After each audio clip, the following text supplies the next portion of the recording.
మనమందరము క్రీస్తు న్యాయపీఠం ఎదుట ప్రత్యక్షం కావాలి. ఎవరితో సహా? పౌలు గారితో సహా. పౌలు గారు అంటున్నాడు, బాబు మనందరం నిలబడాలడా. ఎక్కడ? మధ్యాకాశంలో నిలబడాలి, క్రీస్తు న్యాయపీఠంలో నిలబడాలి. తీర్పు అనేది, మొదటి తీర్పు అనేది పరిశుద్ధుల తీర్పు. ఆ తీర్పు మధ్యాకాశంలో అవుతుంది. మధ్యాకాశంలో జరుగుతుంది. ఎత్తబడిన వారికి బహుమానాల తీర్పు ఉంటుంది. ఎవరు పరిశుద్ధంగా జీవించారు, ఎంత శోధనలో జీవించారు, ఎంతగా క్రైస్తవులుగా ఉన్నారు, ఆ బహుమానాల తీర్పు ఉంటుంది. అది మధ్యాకాశంలో జరిగే తీర్పు.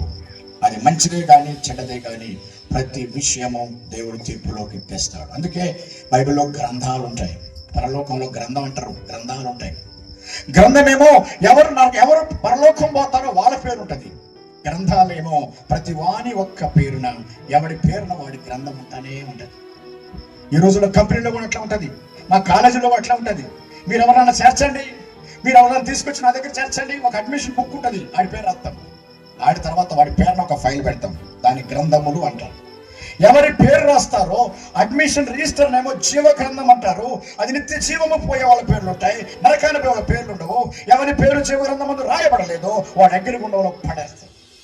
కానీ జీవ గ్రంథంలో ఉన్న వాళ్ళ పేరున్న మాటను టప్పని తీసి నీకు చేయడు.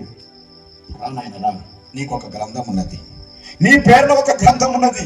ఆ గ్రంథములో నీ పేరును అన్ని రాసి పెట్టున్నాయి. నీకు ఎన్ని బహుమానాలు ఇవ్వాలో, నేను సాప్ మీద కూర్చోబెట్టాలో కుర్చీ మీద కూర్చోబెట్టాలో అక్కడ తెచ్చుకుంటాను. నీ ఇష్టం, రా మొత్తానికైతే వస్తావు.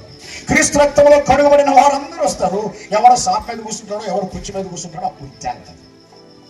ఎందుకంటే నీ తరపున గ్రంథములు ఉంటాయి. మీరు ప్రకటన 20వ అధ్యాయంలో కూడా చదువుతారు కదా, ఆ జీవ గ్రంథం ఉంటుంది, గ్రంథములు ఉంటాయి.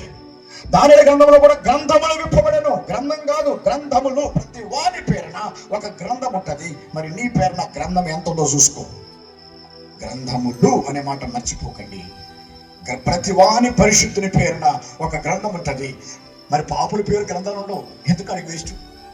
పేరే లేనుడికి గ్రంథం ఎందుకు? ఎవరి పేరు ఎక్కడ ఉంటుందో అది చూస్తాం. ఎవడన్నా నా దగ్గరికి వస్తాడు, సార్ నాకు ట్రాన్స్ఫర్ సర్టిఫికేట్ ఇవ్వ అని వస్తాడు, టీసీ ఉందా ఇవ్వమని వస్తాడు. అప్పుడు నేనేం చేస్తాను? ప్రిన్సిపల్గా ఆడి పేరు చూస్తా. ఫస్ట్ పేరు లేదనుకో పో అంటాడు. పేరుందనుకో వెంటనే ఏమన్నా ఆడి ఫైల్ తీసుకురండి అంట. మీ మంచోడా సైటోడా ఎన్నిసార్లు మీకేసిన ఎన్నిసార్లు నుంచిన చెప్తా. అది గ్రంథములు అంటే. కాబట్టి ప్రతి విశ్వాసి పేరున, ప్రతి పరిశుద్ధుని పేరున గ్రంథములు ఉంటాయి. అవన్నీ తీర్పులోకి వస్తాయి. ఆ తీర్పు మనము నిలబడాలి. బహుమానాల తీర్పు. రెండవ తీర్పు ఉన్నది, పరిశుద్ధుల తీర్పులోనే ఇంకొక కథ ఉన్నది. అది సేవకుల తీర్పు. 1 కొరింథీ 3 అధ్యాయం